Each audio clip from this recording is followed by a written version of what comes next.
O que acontece quando a força que você carrega dentro de si ameaça o império silencioso de um narcisista? Não é apenas resistência que você provoca, é um terremoto interno, uma ruptura na máscara que ele usa para controlar. Jung dizia que o inconsciente reage com fúria quando a sombra é exposta, e é nesse instante que o jogo muda. Mas cuidado, essa mudança não vem à luz como um ataque direto. Ela se infiltra como veneno invisível, minando suas certezas até que você se questione sobre a própria realidade. Você já percebeu que, quando se recusa a ser quebrado, algo no olhar do narcisista se transforma? Não é raiva pura, é medo disfarçado, um medo ancestral de perder o controle sobre aquilo que acreditava possuir.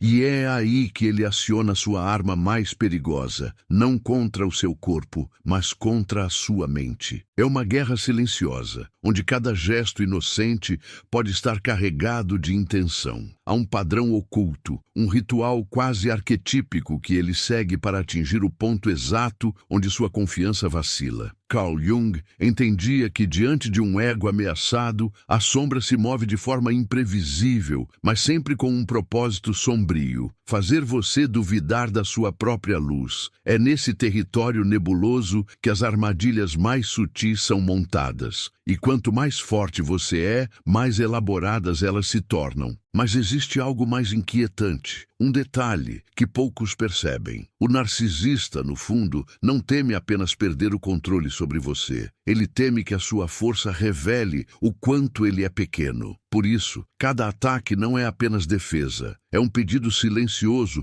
para que você volte ao papel que ele escreveu para você. E quando você não volta, a história se reescreve. E ele precisa recorrer a um ato final, tão calculado quanto devastador. O que é esse ato? Qual é o movimento derradeiro que um narcisista faz quando percebe que já não pode te dobrar? A resposta não está à vista. Está escondida nas entrelinhas dos gestos, nos silêncios mais longos, nas palavras escolhidas para ferir de forma que pareça um cuidado. Para compreender, você vai precisar atravessar o labirinto inteiro. E ele começa agora. O silêncio sempre chega antes do golpe. E é nesse intervalo quase imperceptível que o narcisista mede a sua força. Ele não observa apenas o que você mostra, mas aquilo que você tenta esconder de si mesmo. Jung dizia que o inconsciente nunca mente, e é por isso que, para ele, não basta destruir o que está à vista. É preciso atingir o núcleo, a parte que você acredita ser intocável. A guerra não começa com gritos,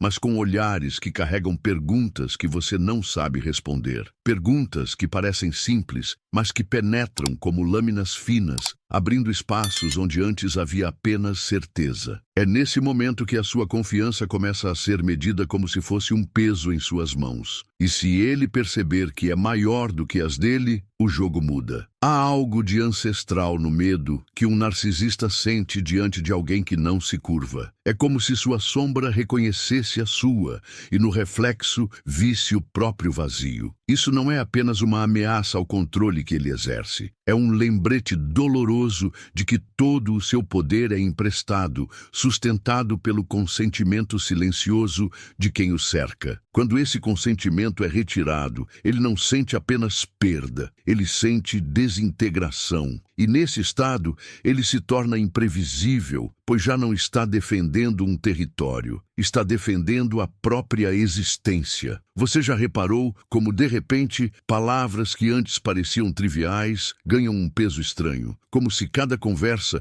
começasse a carregar uma intenção invisível? É aqui que a manipulação se torna arte e a arte se torna veneno. Ele não precisa levantar a voz, precisa apenas plantar uma dúvida e assistir enquanto ela cresce dentro de você. Jung lembrava que a mente, quando invadida por símbolos distorcidos, pode se perder em labirintos criados por quem sabe exatamente onde suas paredes são mais frágeis. E quando você tenta encontrar a saída, descobre que os corredores se multiplicaram. A força real que você carrega não é aquela que exibe, é aquela que o mantém de pé, mesmo quando ninguém acredita. O narcisista sabe disso e, por isso, não ataca o que é aparente. Ele busca os lugares onde suas cicatrizes ainda não cicatrizaram por completo, onde a lembrança de antigas quedas ainda dói ao toque. Ele sabe que, se conseguir reabrir essas feridas, poderá convencê-lo de que sua força é apenas uma ilusão. Mas e se,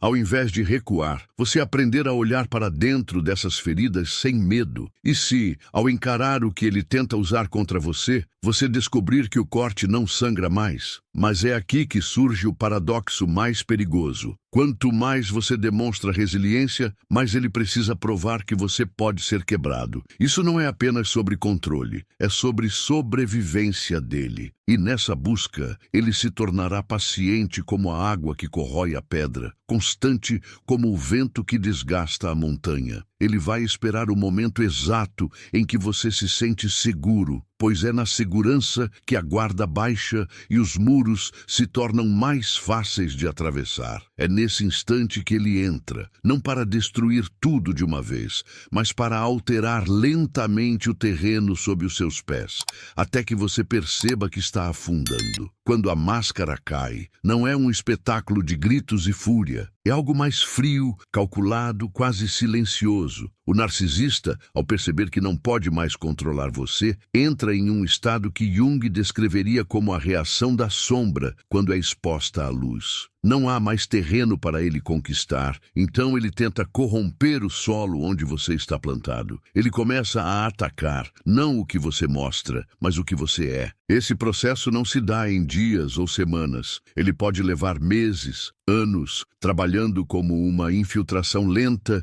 que se insinua nas frestas da sua mente. E, enquanto você acha que está no controle, ele já está reorganizando os móveis do seu inconsciente, mudando posições e apagando memórias que sustentavam sua segurança. É nesse território invisível que o jogo se torna perigoso. Não é mais sobre argumentos ou confrontos diretos. É sobre transformar o que você sente sobre si mesmo. Ele fará com que a sua força pareça arrogância, a sua independência soe como frieza e a sua clareza se distorça em paranoia. Jung dizia que aquilo que não enfrentamos em nós mesmos se tornará destino. O narcisista conhece essa fraqueza e, de forma quase instintiva, vai conduzir você para dentro do espelho, para que veja não a sua imagem verdadeira, mas a versão deformada que ele deseja que você acredite ser. E há um detalhe sutil: ele nunca mostrará essa estratégia de forma explícita. Pelo contrário, vestirá cada golpe com a roupa do cuidado. É quando as frases vêm com um tom suave, mas carregadas de veneno. Estou dizendo isso porque me importo. Ou não quero que você se machuque. Palavras que parecem proteção, mas que têm como único objetivo inserir em você a sensação de que está sempre prestes a falhar. Jung entendia que a psique reage a essas sementes como um campo fértil reage à chuva. Elas germinam antes mesmo que você perceba, e quando nota, já estão enraizadas. Nesse ponto, você começa a duvidar de si mesmo. E essa dúvida não chega como um relâmpago, ela se infiltra como um nevoeiro que cobre o horizonte. Um dia você acorda e percebe que não tem mais certeza sobre decisões que antes eram simples. Você começa a consultar outras opiniões para coisas pequenas, a pedir validação para passos que sempre deu sozinho. É nesse exato momento que o narcisista se aproxima, oferecendo-se como guia, como se fosse o único capaz de iluminar o caminho. Mas essa luz não é para clarear, é para cegá-lo no brilho controlado que ele escolhe mostrar. A parte mais cruel é que, muitas vezes, esse processo se apoia nas suas memórias mais íntimas. Ele resgata histórias antigas, momentos de vulnerabilidade que você compartilhou em confiança e os reescreve. O que era lembrança de superação vira prova de fraqueza. O que era orgulho se torna vergonha. Jung dizia que quem olha para fora sonha, quem olha para dentro desperta. Mas o narcisista fará de tudo para que você tenha medo de olhar para dentro, porque sabe que, se fizer isso, encontrará a origem da sua força, e quando isso acontecer, ele não terá mais onde se esconder. O ciclo se repete até que a sua percepção de si mesmo esteja tão contaminada que você não saiba mais onde termina a sua voz e começa a dele. É como viver em uma casa onde todos os espelhos foram trocados por reflexos distorcidos, mas você não percebe porque sempre se viu através deles. E então surge a pergunta que ecoa como um trovão interno: e se ele estiver certo sobre mim? Esse é o momento mais perigoso. Não porque você perdeu, mas porque está a um passo de entregar a vitória de bandeja. É nesse instante que a sua luta deixa de ser contra ele e passa a ser contra a ideia que ele plantou dentro de você. Mas há uma verdade que o narcisista jamais confessará. Ele só investe tanto esforço em destruir quem representa, para ele, uma ameaça real. O fato de você ser alvo dessa engenharia emocional já é a prova da força que ele vê, mesmo que você ainda não a reconheça. Jung sabia que a sombra não persegue o fraco, ela teme o forte. E essa força, paradoxalmente, é a única arma que pode quebrar o ciclo. Não com confronto direto, mas com a reconstrução silenciosa e consistente do seu próprio centro, do seu próprio eixo. Ainda assim, o caminho é estreito, porque quando ele percebe que as estratégias sutis falharam, ele parte para o ato final, o gesto que não tem volta. E esse gesto, por mais devastador que pareça, sempre carrega uma confissão silenciosa, a de que ele já não tem mais controle sobre você. Só que compreender isso exige mais do que enxergar o óbvio. Exige atravessar o que Jung chamaria de a noite escura da alma, onde cada passo é um mergulho no desconhecido e cada sombra pode ser a sua ou a dele. E é aí que se esconde o ponto de virada, aquele que separa quem cede de quem se liberta. Mas para chegar lá, você precisa reconhecer o terreno em que pisa. Precisa perceber que o que está em jogo não é apenas a relação com ele, mas a relação com as partes de si que você ainda mantém trancadas. Porque o narcisista só consegue quebrar o que encontra acesso, e o acesso que ele busca sempre leva às portas que você mesmo fechou. As chaves estão em suas mãos, mesmo que ele tente convencê-lo do contrário. O que acontece depois desse ato final não é algo que se explique com palavras comuns. É uma revelação que não vem como explosão, mas como um silêncio denso que preenche tudo. E nesse silêncio, algo se move dentro de você. Não para responder, mas para perguntar. A pergunta certa, aquela que muda tudo. E é justamente essa pergunta que nos leva para a próxima camada dessa jornada, onde a verdade começa a se revelar, não de fora para dentro, mas de dentro para fora. Não perca mais tempo vivendo com esse fardo. Garanta agora o seu livro digital, guia prático e chocante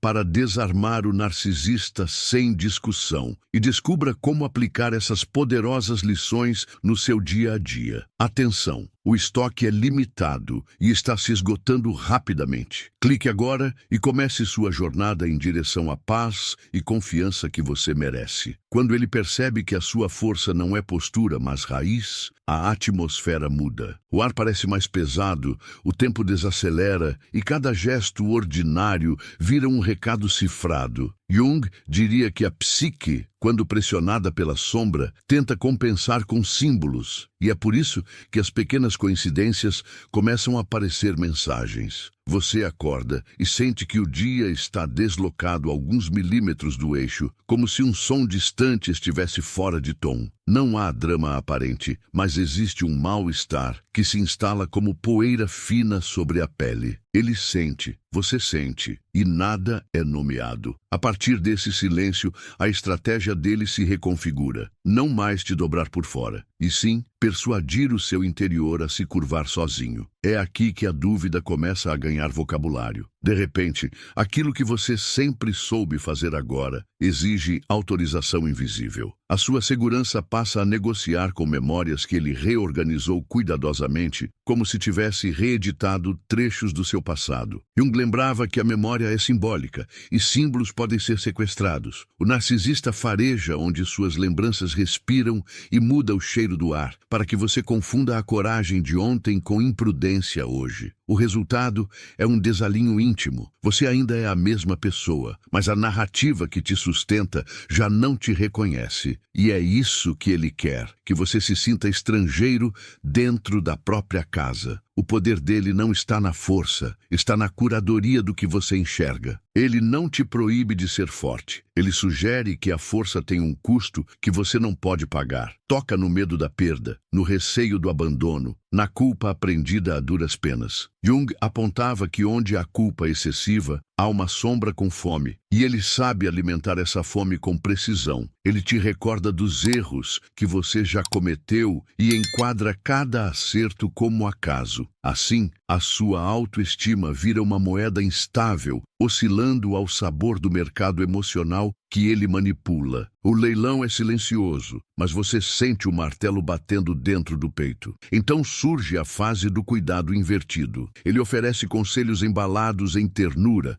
mas há ferro por baixo do veludo. Afirma que só quer o melhor para você e, ao mesmo tempo, planta a ideia de que o seu melhor é perigoso. Fala de prudência como quem beija e de limites como quem abraça, e nesse toque mora a reprogramação. Jung diria que esse é o truque da persona, mostrar um rosto socialmente aceitável para esconder o vazio que governa por detrás. Você se pega agradecendo por vigilâncias que te diminuem, como se fossem provas de amor. O tecido da sua liberdade vai sendo costurado com linhas invisíveis, ponto a ponto, até que o movimento se restringe e você chama isso de conforto. A certa altura, você percebe que as discussões acabaram, mas as batalhas se multiplicaram. Não existem brigas, existem contextos. Não existem acusações, existem preocupações. Ele aprendeu que gritar com alguém forte é perder, então sussurra. Sussurra que você é admirável, porém impulsivo, luminoso, porém imprudente, constante, porém inflexível. Cada elogio vem com um anzol e cada reconhecimento cobra pedágio. Jung alertava que a metade não integrada de nós exige preço quando a ignoramos, e agora esse preço te é apresentado como lista de responsabilidades emocionais. Você paga em parcelas de dúvida, sem perceber o saldo negativo que cresce por dentro. É nesse terreno que a sua sombra pede para ser ouvida, porque a sua força sem a sombra vira espetáculo, com a sombra vira fundamento. Ele teme que você se sente à mesa com aquilo que você mesmo evita, pois sabe que se esse encontro acontecer, o eixo volta ao lugar. Jung chamava de processo de individuação essa travessia, em que o eu desce para conversar com o que o eu nega. O narcisista, intuitivamente, tenta impedir a reunião, porque uma pessoa que se integrou não é uma pessoa controlável. É quando você aceita as partes que não gosta que os espelhos dele perdem a eficácia. A imagem continua lá, mas já não te governa. Contudo, existe uma virada ainda mais sutil, quando ele percebe que a distorção já não cola, parte para o roubo do ritmo. Ele não precisa quebrar as suas certezas, precisa quebrar o seu tempo. Interrompe aquilo que te nutre, cria urgências falsas, instala incêndios minúsculos em intervalos regulares para que você viva apagando chamas. Jung ensinava que a alma pede ritos, e ritos pedem constância. Sem constância, não há rito. Sem rito, não há centro. O narcisista entende isso como quem compreende um mecanismo de relógio e, por isso, tenta atrasar os ponteiros da sua vida até que cada dia pareça sempre o começo de algo que nunca se conclui. Nesse ponto, você pode notar uma estranha nostalgia por versões antigas de si. Não é saudade da pessoa que foi, é saudade do vínculo que mantinha com o próprio eixo. E essa saudade vem com a sensação de que algo essencial foi sendo trocado lentamente, peça por peça, como se tivessem substituído o coração por uma engrenagem polida. Jung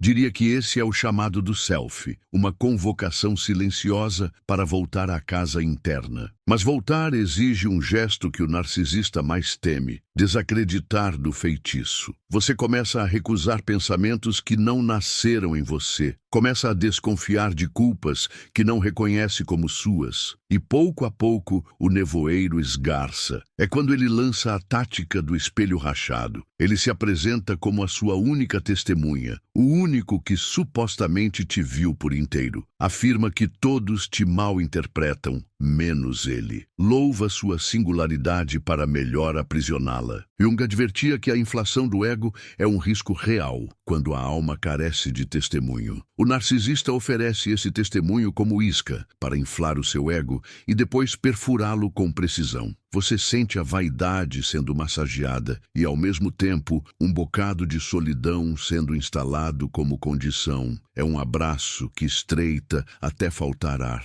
A resistência autêntica nasce quando você percebe que a sua força não precisa ser provada para ser real. Quando a sua presença deixa de ser performance e vira clima. Jung nomearia esse estado como um aquietar do ego diante do self, uma obediência doce àquilo que é maior e mais antigo em você. Nesse estado, os dispositivos do narcisista falham como chaves copiadas em portas que foram trocadas. Ele empurra e a maçaneta não cede. Ele chama e você não responde nos códigos antigos. O jogo não termina, mas o tabuleiro muda. E é nesse deslocamento que um novo enigma aparece, não sobre quem ele é, mas sobre quem você estava pronto para se tornar desde o primeiro silêncio. E ainda assim, existe um último movimento que ele guarda para quando sente a perda definitiva do comando. Não é uma explosão, é uma encenação perfeita. Ele teatraliza a própria fragilidade, convoca culpas arcaicas, aciona narrativas de abandono que despertem em você o salvador cansado, o cuidador exausto, o herói que sangra calado. Jung lembrava que aquilo que resgatamos sem consciência tende a nos arrastar para o mesmo lugar onde caímos. O narcisista aposta exatamente nisso, que o seu coração generoso esqueça a lição e volte para o labirinto com a promessa de libertá-lo. A porta se abre novamente, o corredor parece familiar,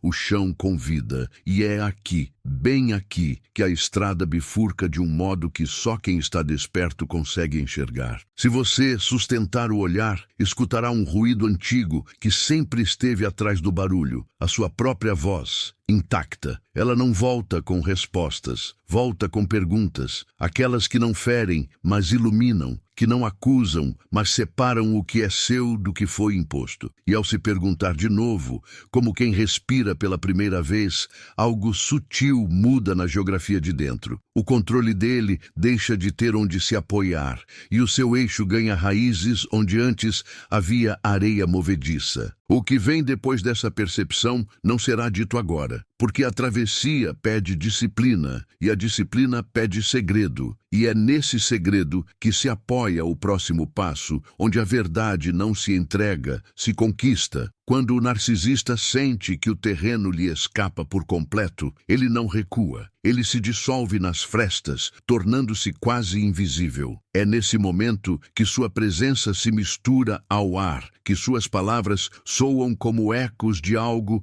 que você mesmo poderia ter dito. Jung dizia que o inconsciente coletivo se manifesta através de padrões que reconhecemos mesmo sem nomear. E é exatamente esse recurso que ele utiliza agora. Ele veste os seus próprios símbolos para se infiltrar nas suas verdades. Não vem mais com o confronto aberto, mas com o disfarce da concordância. Passa a validar suas opiniões, a elogiar suas escolhas, a oferecer apoio irrestrito. E, no entanto, cada gesto carrega um cálculo oculto, cada sorriso guarda a exata medida do momento em que será usado como moeda de troca. Esse estágio é o mais traiçoeiro, porque já não se trata de destruir diretamente a sua força, mas de reorientá-la para servir a ele. Ele começa a plantar pequenas ideias que, no início, parecem totalmente suas, sugestões sutis sobre quem merece a sua energia, quais batalhas valem a pena, quais sonhos talvez sejam cedo demais para perseguir. Tudo isso soa como conselhos cuidadosos, mas o verdadeiro objetivo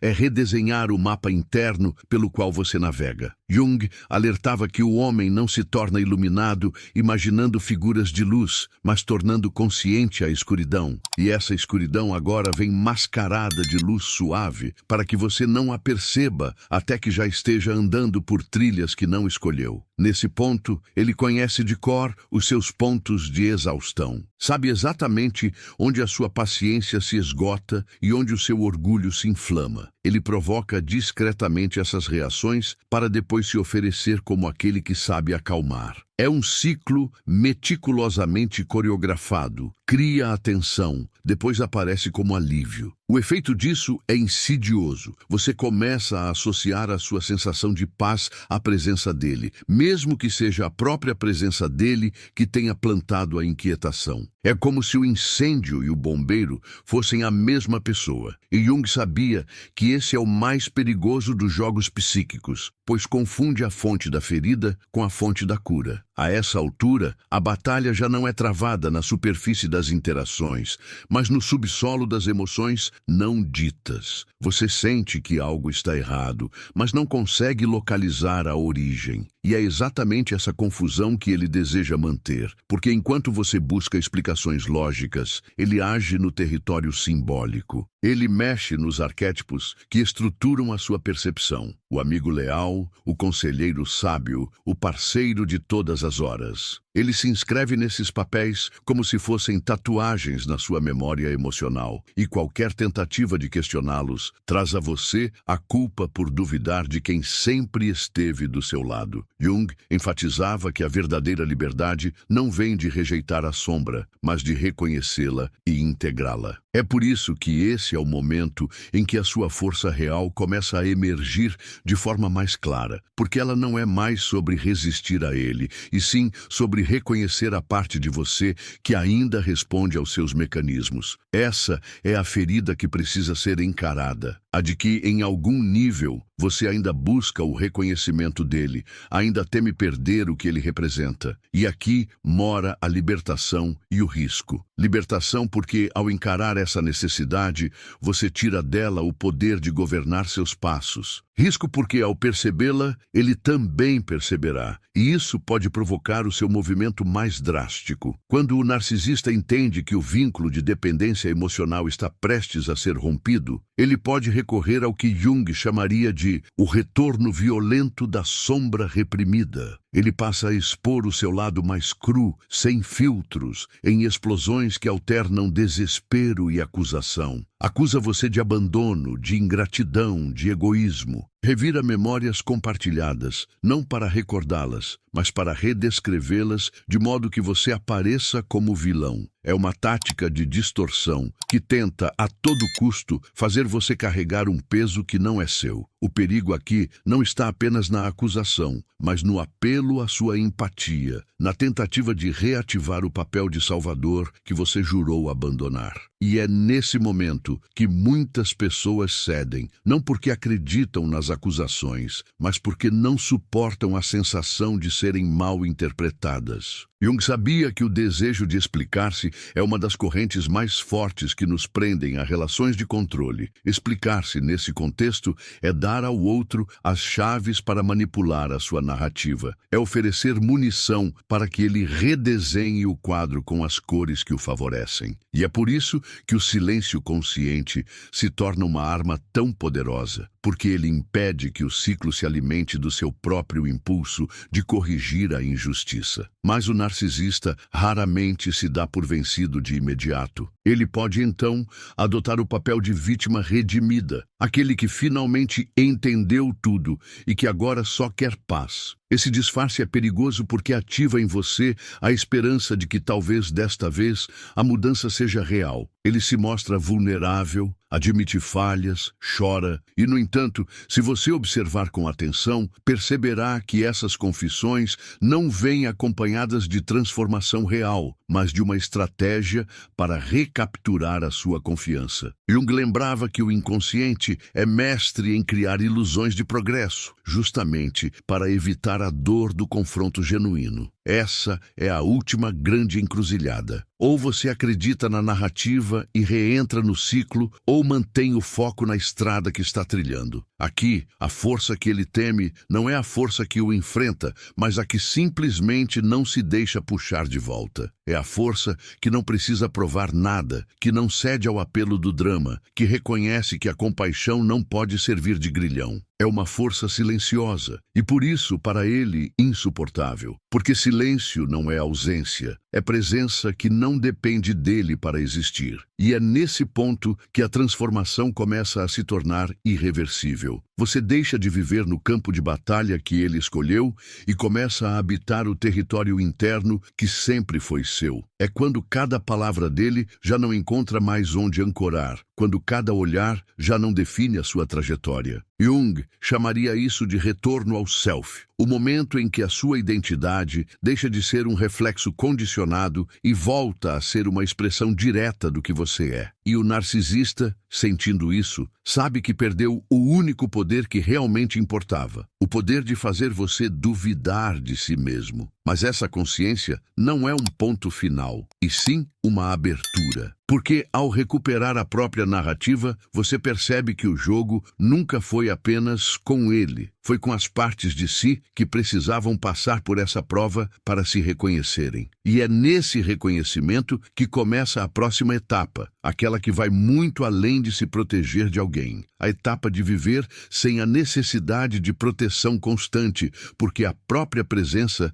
já se tornou inviolável. Quando o afastamento finalmente se instala, ele não vem como um rompimento abrupto, mas como um deslocamento interno. É como se, de repente, o som que sempre preenchia todos os espaços perdesse importância, e você percebesse que pode existir sem aquele ruído. Jung dizia que a verdadeira libertação não acontece no momento em que o opressor vai embora, mas no instante em que sua presença deixa de ser necessária para definir quem você é. E essa ausência, antes temida, começa a se revelar como um campo fértil. Há silêncio, sim, mas um silêncio que respira, que não oprime, um silêncio que começa a devolver a você pedaços que estavam espalhados em territórios que não eram seus. No início, esse novo espaço interno parece estranho.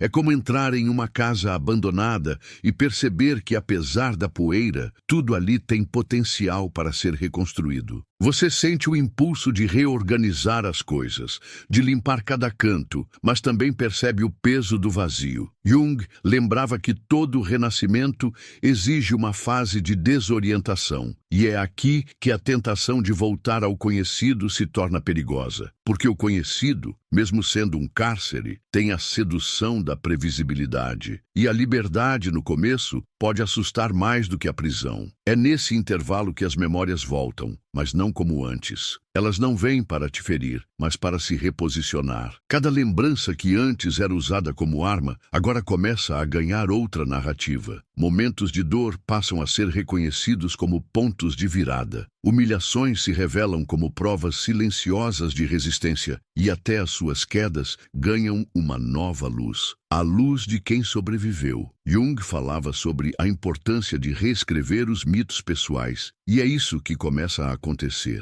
Você deixa de ser o personagem da história que ele contava e se torna o autor da sua própria trama. O narcisista, mesmo à distância, percebe quando essa reconstrução começa. Pode tentar reencontrar uma brecha, talvez enviando mensagens aparentemente inofensivas ou usando intermediários para sondar seu estado emocional. Mas o que ele não entende é que a chave já virou. O que antes eram correntes agora são cicatrizes, e cicatrizes não se abrem facilmente. Cada tentativa de retorno revela ainda mais claramente que não há mais o que ele possa oferecer que não seja repetição do que já foi superado. É como se as palavras dele tivessem perdido o sabor e se tornassem pó antes mesmo de chegar até você. Nesse processo, algo profundo começa a acontecer. Você para de medir sua força em oposição a ele. A sua existência deixa de ser uma reação e se torna criação.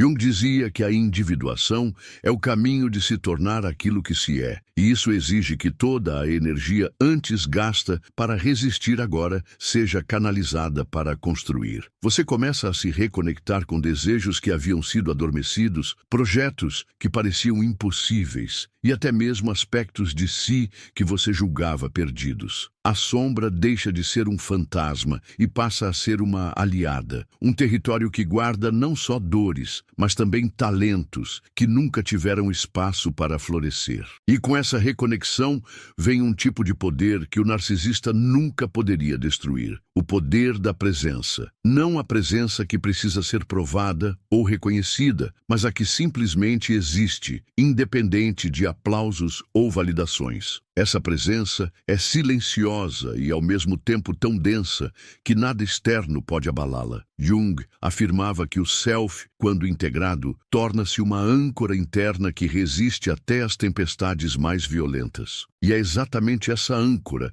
que começa a se firmar dentro de você, fazendo com que qualquer tentativa de manipulação pareça quase infantil diante da sua nova estrutura. Mas é importante reconhecer: a libertação não é apenas afastar-se do narcisista, é afastar-se da necessidade de viver em ciclos de prova e aprovação. É aprender a existir sem a constante busca por confirmação externa. Esse é o ponto onde muitos tropeçam, porque a ausência de conflito pode ser confundida com vazio, e o vazio, por sua vez, com solidão. Mas se você permanecer, se sustentar essa fase, o vazio começará a se encher com a sua própria voz, e essa voz não pedirá licença para existir. Ela simplesmente será. E então, um dia, quase sem perceber, você se pega vivendo momentos simples: um café quente, um passeio ao sol, uma conversa sem máscaras, e percebe que não está mais esperando pelo próximo golpe, nem analisando cada palavra em busca de segundas intenções. Você está presente, e essa presença tranquila e inteira é o que o narcisista mais temia que você encontrasse, porque ela significa que ele não é mais parte do seu eixo, nem positivo nem negativo. Ele é apenas passado. E o passado não tem poder sobre quem escolheu viver no agora. A partir daqui, o caminho se abre para algo que vai além da sobrevivência. Você começa a se relacionar com o mundo de outra maneira, não como alguém em defesa constante, mas como alguém que carrega sua própria fonte de energia. E isso muda tudo. A forma como você fala, como anda, como escolhe. O magnetismo dessa mudança é algo que o narcisista jamais poderá replicar, porque não é fruto de manipulação, mas de integração. É a prova viva de que nenhuma tentativa de quebra pode destruir o que foi reconstruído por dentro. E é nesse ponto, quando você olha para trás e percebe a distância, que entende: a sua força nunca esteve em resistir a ele, mas em atravessar tudo e ainda assim permanecer inteiro. Jung diria que esse é o momento em que a jornada pelo inconsciente encontra a superfície, trazendo consigo não apenas sobrevivência, mas sabedoria. E essa sabedoria, agora, será a base de tudo o que você criar daqui para frente. E nada nem ninguém poderá tomar isso de você. Há um momento em que o peso da história não está mais nos acontecimentos, mas no que eles deixaram em silêncio. É nesse instante que as imagens se embaralham com sensações, que o som da própria respiração se mistura ao eco de cada revelação. Jung diria que o que permanece não é o fato em si, mas a forma como ele nos reorganiza por dentro. E agora, à beira desse ponto, tudo o que foi dito se torna mais do que palavras. Se torna matéria invisível, moldando novas margens no seu próprio rio interno. As dores que atravessaram esta jornada não pedem para serem esquecidas, pedem para serem reconhecidas como degraus. Cada golpe, cada sombra, cada silêncio carregado se alinha agora como parte de um mapa que desde o início apontava para um destino que você não ousava nomear. É como se por trás de toda a fragmentação houvesse uma geometria oculta, uma arquitetura profunda que apenas o tempo e a consciência são capazes de revelar. E ao olhar para essa arquitetura, você percebe que nada foi em vão. A força que hoje respira em você não nasceu dos momentos de vitória, mas dos instantes em que parecia não haver haver saída. Foi no escuro, entre as paredes mais estreitas, que o seu ser encontrou passagens secretas para continuar. Jung nos lembraria que a luz não é uma fuga da sombra, mas o que ela se torna quando aceita se conhecer. É essa luz que agora pulsa, não como farol, mas como fogo que não se apaga. O narcisista, a sombra, os ciclos, tudo isso se dissolve na distância quando você compreende que o verdadeiro confronto nunca foi com o outro, mas com as partes de si que aceitaram viver nas bordas. Agora, de volta ao centro, você percebe que já não há nada para provar. O mundo pode tentar testar seus muros, mas você já não precisa deles como antes. A fortaleza não está nas paredes, está no solo onde pisa. Essa percepção não é um fim, é um limiar. A vida, com toda a sua imprevisibilidade, continua. Mas agora, você caminha sem o peso de precisar vigiar cada passo. A atenção permanece sim, mas ela é serena. O medo cede lugar a um tipo raro de confiança, aquela que não depende de certezas, mas de presença. É aqui que a jornada de individuação de Jung se revela na prática, não como teoria, mas como respiração diária. Talvez, ao lembrar de tudo o que viveu, você sinta que algo em você mudou para sempre, mesmo que não consiga explicar exatamente o que. Esse é o sinal de que o processo foi real. As palavras podem escapar, mas a sensação permanece, alojada em um lugar onde o tempo não toca. E, de repente, você entende que não precisa ter todas as respostas, porque agora sabe fazer as perguntas certas. E se, daqui para frente, cada encontro com a sombra, seja no outro, seja em você, for visto como convite para aprofundar ainda mais as raízes? E se cada teste que vier não for ameaça, mas prova de que você está pronto? Essas perguntas não pedem pressa, pedem quietude. Elas foram plantadas aqui para germinar quando o momento certo chegar. Você carrega agora um símbolo invisível, algo que não precisa ser exibido para ser sentido. Quem cruzar o seu caminho perceberá, talvez sem saber porquê, que há em você algo intacto, algo que sobreviveu ao que deveria ter quebrado. E isso, por si só, já é uma mensagem silenciosa ao mundo. É possível atravessar e permanecer inteiro. Que este eco continue, não como lembrança distante, mas como pulsação constante. Que nos dias em que o ruído for alto demais, você se lembre de que já caminhou em silêncios mais perigosos e saiu deles com mais de si mesmo. E que, ao lembrar disso, encontre a coragem de continuar. Sempre. Se este mergulho tocou algo em você, deixe que essa chama se espalhe. Compartilhe com quem precisa ouvir. Comente aquilo que ressoou mais fundo. Inscreva-se para continuar caminhando por estas trilhas internas junto comigo. Não como quem apenas acompanha um conteúdo, mas como quem escolhe seguir cultivando, a cada encontro, a verdade de que dentro de nós há sempre mais força do que a sombra pode medir.